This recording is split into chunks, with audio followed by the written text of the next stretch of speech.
चलो next, molecular mass please लिख लो। अच्छा, what is a molecular mass? बहुत सिंपल है। मॉलिक्यूलर मास का मतलब होता है मॉलिक्यूल का मास। में अक्सर डेफिनेशन देख के चीजें समझ में नहीं आती, तो आप चीजों को बिल्कुल सिंप्लीफाई लेके चलो। What is a molecular mass? Molecule का मास। अब जैसे मैं बोलूंगा H2O, पहले ये बताओ बेटा, अब अपन वापिस से चैप्टर 3 में आ गए, है ना, वापिस से अपन जहां से चालू किए थे वहीं आ गए। अब पहले मुझे ये बताओ मॉलिक्यूल का मतलब क्या होता है? ये मैंने आपको पढ़ा चुका है। What do you mean by molecule? आने में मॉलिक्यूल याद है ना, मैंने बोला था एटम क्या होता है? सबसे छोटा यूनिट। कई सारे एटम कंबाइन होके क्या बनते हैं? एलिमेंट बनते हैं। एलिमेंट बनते हैं, कई सारे एटम कंबाइन होके क्या बनते हैं? एलिमेंट होते हैं। अब जो अब एक या एक से ज्यादा जब एलिमेंट कंबाइन होता है तो कंपाउंड बनता है। एटम कई सारे कंबाइन होके बनते हैं एलिमेंट। एलिमेंट और एक या एक से ज्यादा एलिमेंट कंबाइन होता है तो बनता है कंपाउंड। कंपाउंड और ये एलिमेंट और कंपाउंड में से जो चीज फिजिकली एग्जिस्ट करेगी अर्थ में, उसी को हम क्या बोलते हैं? मॉलिक्यूल। आयरन Fe अर्थ में Fe के ही फॉर्म में मिलता है हमको, तो इसलिए हम आयरन को मॉलिक्यूल बोल सकते हैं। ऑक्सीजन O को मॉलिक्यूल नहीं बोल सकता मैं, क्यों? वो जो है वो हमको अर्थ में नहीं मिलता, नेचुरली नहीं मिलता। अर्थ में एग्जिस्ट करता हुआ हमको ऑक्सीजन किस फॉर्म में मिलेगा? O2 के फॉर्म में। आया ना समझ में? Yes sir. नेक्स्ट देखो मॉलिक्यूलर मास। अब ये बता, एटम, एलिमेंट, कंपाउंड। अरे यार ये बेसिक टर्म्स ना दिमाग में याद रखो, याद रहेंगे, है ना। एटम सबसे छोटा यूनिट, एक से ज्यादा एटम, बहुत सारे एटम्स कंबाइन होंगे तो एलिमेंट बनेगा। आपको ये भी बताऊंगा कि कितने एटम कंबाइन होकर एक एलिमेंट बनते हैं, ये अपन एवोगैड्रो नंबर नेक्स्ट चैप्टर में पढ़ेंगे। और फिर एक से ज्यादा एलिमेंट, जब एक या एक से ज्यादा एलिमेंट कंबाइन होते हैं तो कंपाउंड बनाते हैं। और एलिमेंट और कंपाउंड में से वो सब्सटेंस जो नेचुरली अर्थ में एग्जिस्ट करेंगे उनको हम क्या बोलेंगे? मॉलिक्यूल। आयरन Fe के फॉर्म में एग्जिस्ट करता है, ऑक्सीजन O के फॉर्म में अर्थ में नहीं मिलता है, हमको O2 के फॉर्म में मिलता है, तो O2 क्या कहलाएगा? मॉलिक्यूल कहलाएगा। अब जैसे वाटर H2O, ये कंपाउंड है, एक से ज्यादा एलिमेंट कंबाइन होकर वाटर बना हुआ है, ठीक है, लेकिन ये वाटर क्योंकि हमको नेचुरली मिलता है हमारे अर्थ में, तो हम इसको क्या बोल देंगे? मॉलिक्यूल बोल देंगे। पहले बताओ ये आया समझ में? अब हम पढ़ रहे हैं मॉलिक्यूलर मास। अब मॉलिक्यूलर मास का मतलब यही मॉलिक्यूल्स के मास को निकालने को हम क्या बोलते हैं? Molecular mass. पहले बताओ आया समझ में? कोई डाउट? ना, बढ़िया, आगे बढ़ते हैं। चलो अब ये मॉलिक्यूलर मास का डेफिनेशन लिखो। Molecular mass of a substance, the molecular mass of a substance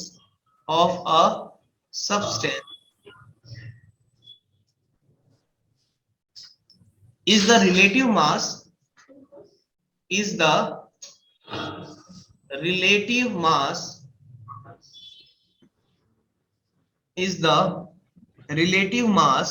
of its molecule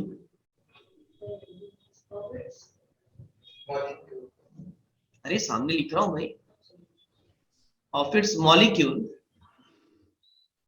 as compared with the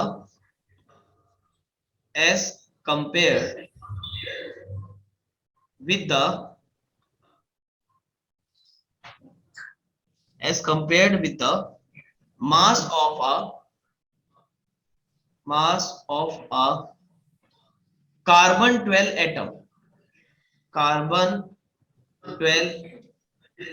atom, taken as 12 unit,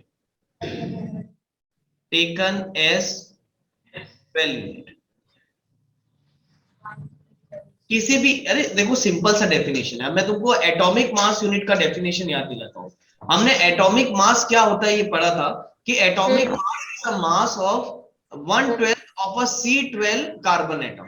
बोलो करेक्ट है? एटॉमिक होता है 1/12 of a C12 mass of carbon atom.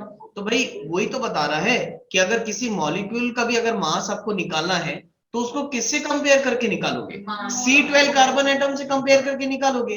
वही चीज लिखा हुआ है, देखो, molecular mass of a substance is the relative mass of its molecule as compared with the mass of carbon 12 atom. ठीक, किसी भी चीज का मास जब हम निकालेंगे केमिस्ट्री में वो किसके रिस्पेक्ट से निकालेंगे? कार्बन 12 एटम के ही रिस्पेक्ट में निकालेंगे। जैसे तराजू में कभी भी कोई चीज का अगर वेट निकालते हैं तो वो बट के वेट के हेल्प से निकालते हैं ना, तो वैसे ही केमिस्ट्री में किसी भी चीज का वेट जब हम निकालेंगे वो कार्बन 12 एटम के मास के ही रिस्पेक्ट में निकालेंगे।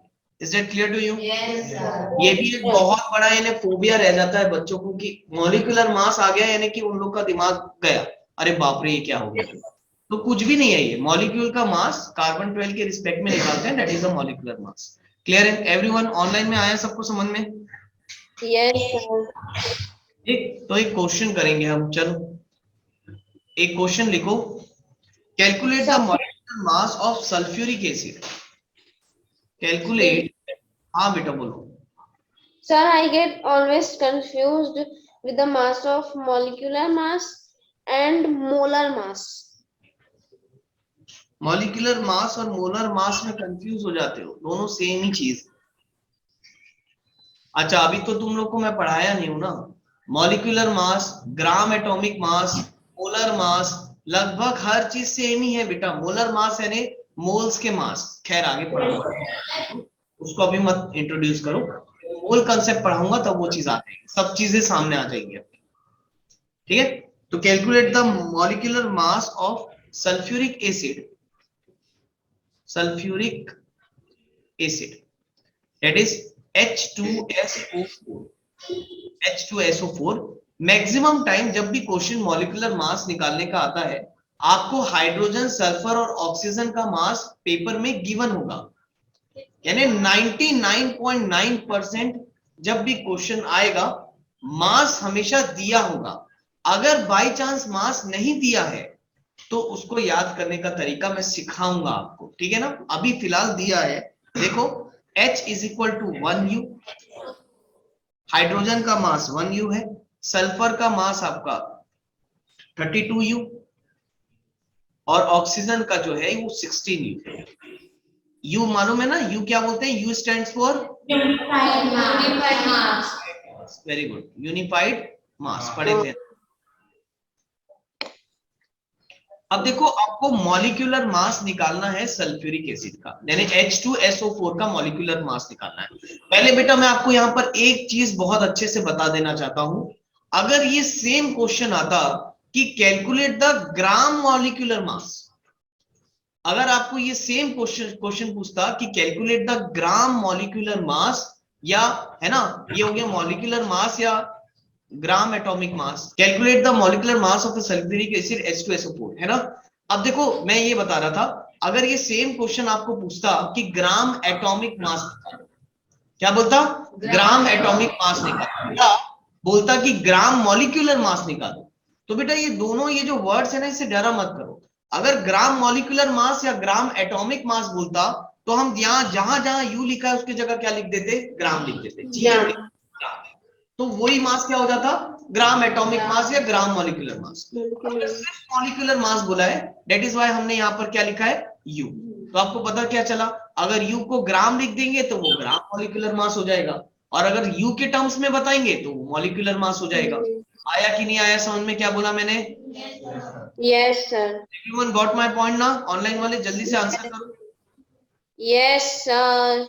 ठीक है, ठीक है। Yes sir. चलो अब जल्दी से इसको सॉल्व करते हैं। हमको बोला है मॉलिक्यूलर मास निकालो। अब मॉलिक्यूलर मास कैसे निकालते हैं? तो नंबर ऑफ एटम को काउंट करना है, एकदम बच्चों वाला काम है। देखो हमको H2SO4 का, जिसको सल्फ्यूरिक एसिड बोलते हैं, याद रखना ये फॉर्मूला बहुत इंपॉर्टेंट है, इसका मास निकालना है। तो अब पहले ये बताओ मुझे, हाइड्रोजन के कितने एटम दिख रहे हैं इसमें? देखो अगर H2 लिखा है यानी 2 एटम हाइड्रोजन के, एटम नहीं बोलना चाहिए, एलिमेंट बोलना चाहिए, फिलहाल ऐसे एटम बोल दे रहा हूं समझाने के लिए। सल्फर का कितना दिख रहा है आपको नंबर ऑफ एटम? एक है, सल्फर एक ही ठोक तो है। और ऑक्सीजन कितने हैं? 4 है। अगर हमको इसका मॉलिक्यूलर मास निकालना है तो हमको क्या करना पड़ेगा? ये जितने भी एटम है सारे एटम के मास का सम करना पड़ेगा, ठीक? तो वो हो जाएगा मॉलिक्यूलर मास। कोई लिखना नहीं, प्लीज आप लोग जस्ट पेशेंस से सामने देखो। तो अगर मुझे मॉलिक्यूलर मास निकालना है तो मॉलिक्यूलर क्या हो जाएगा? 2 हाइड्रोजन कितना है? 2। मास ऑफ क्या कर दूंगा मैं? हाइड्रोजन पहले प्लस कितना है सल्फर, तो प्लस 32 सल्फर प्लस ऑक्सीजन कितने, 4 ऑक्सीजन है तो 4 into mass of oxygen. Oxygen. आया समझ में? Yes, sir. 2 oxygen into 1 plus 32 into हाँ 2 इंटू नहीं 2 इंटू 1, 1 हाइड्रोजन का मास plus कितना 32 प्लस सल्फर का मास कितना 32 32 प्लस 4 plus 4 into 16 16, 16 2 1 सा ही हो गया 2 प्लस 32 प्लस ये कितना 64 64 तो ये कितना 98 34 प्लस 98 98। अब ध्यान रखना U क्योंकि मॉलिक्यूलर मास बोला था सिर्फ निकालने के लिए, तो इसका आंसर हम U बता देंगे। इसी को मॉलिक्यूलर मास बोलते हैं। है एकदम इजी। और तुम खुश हो yes जाओ sir. कि इससे एक क्वेश्चन कंफर्म आएगा एग्जाम में, एक कंफर्म क्वेश्चन आएगा ये मॉलिक्यूलर मास या ग्राम एटॉमिक मास निकालने के लिए। और सोचो इस क्वेश्चन में क्या है बेटा, कुछ भी नहीं है। बताओ, कुछ मेहनत करने का काम है। 1 मार्क का आएगा ये, 1 मार्क या 2 मार्क के भी आपके टीचर्स जैसा भी हो सके, हो सकता है 2 मार्क्स का आए। तो again it is very very important.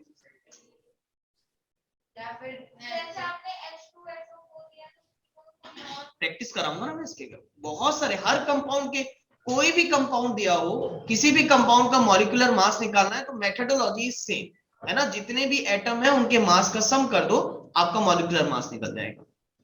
आया सबको समझ में? गॉट इट ना? yes sir.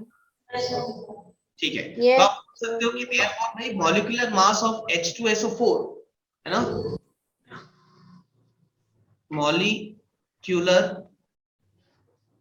Mass of H2SO4 is nothing but 98 U। ठीक है।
Represented by the following formula।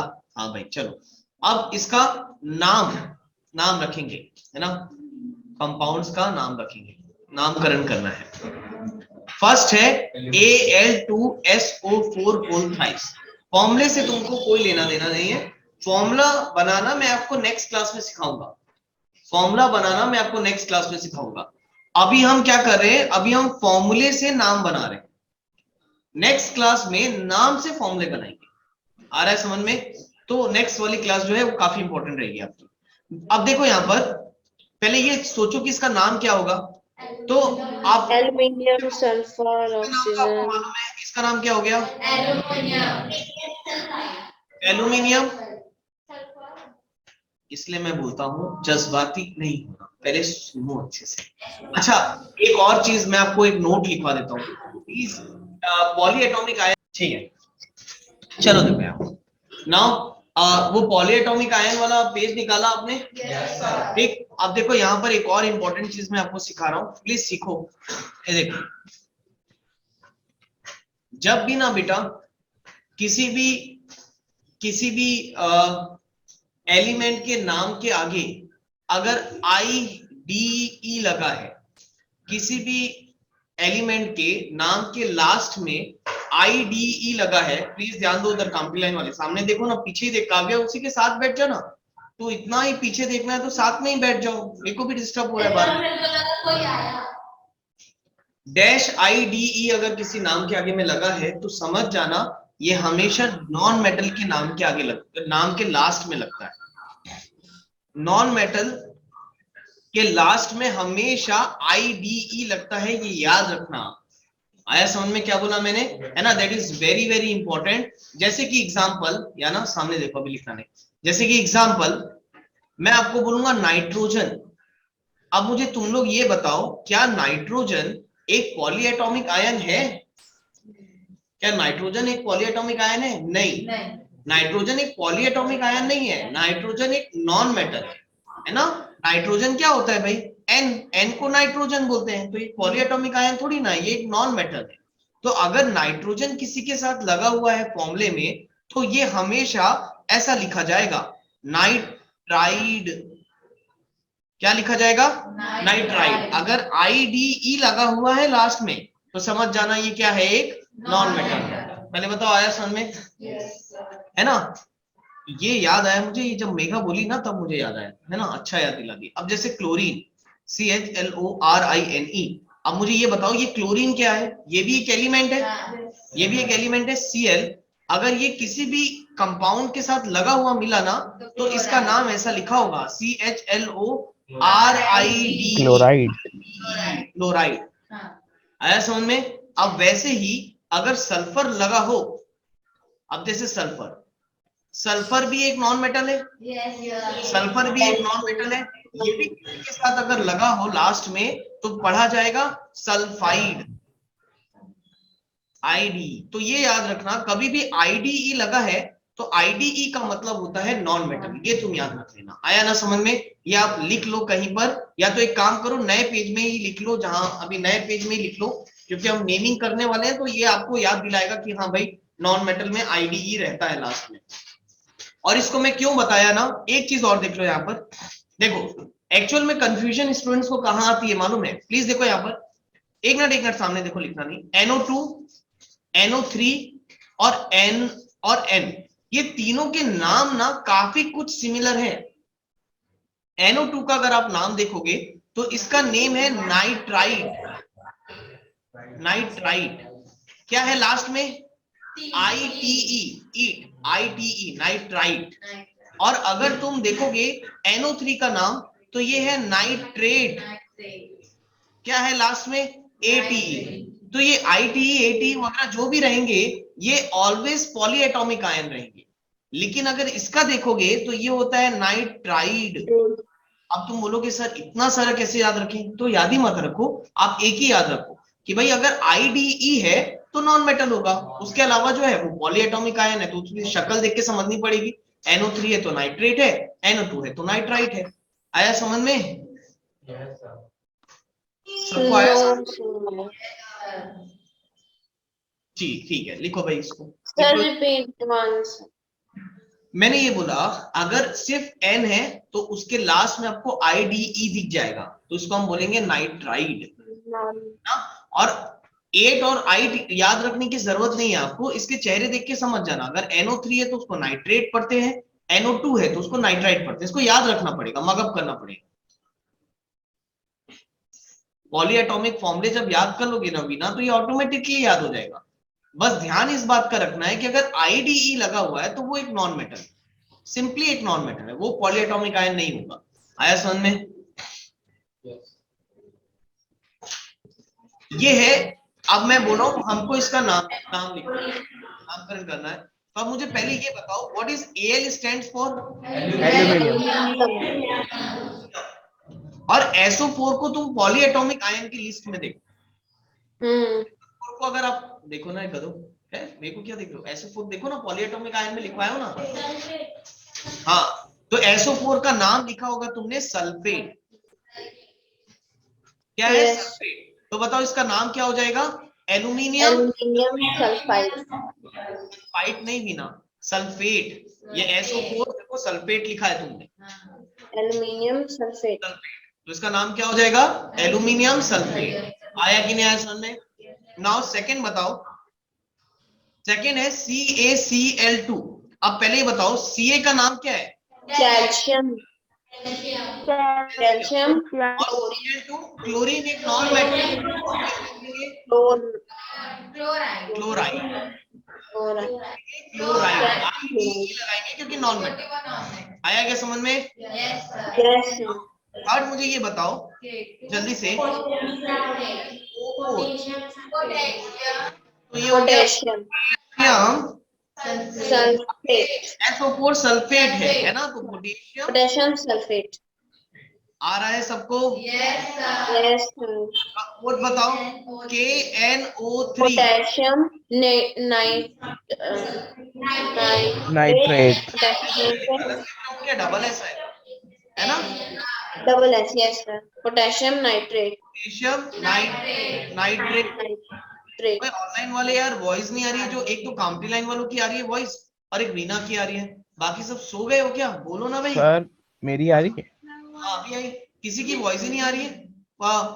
Potassium nitrate, जल्दी से बताओ। मैं तो बोला पोटेशियम नाइट्रेट करके। Calcium carbonate. कैल्शियम है ना, होता है कार्बोनेट, कैल्शियम कार्बोनेट। लिखो इसको, कैल्शियम कार्बोनेट।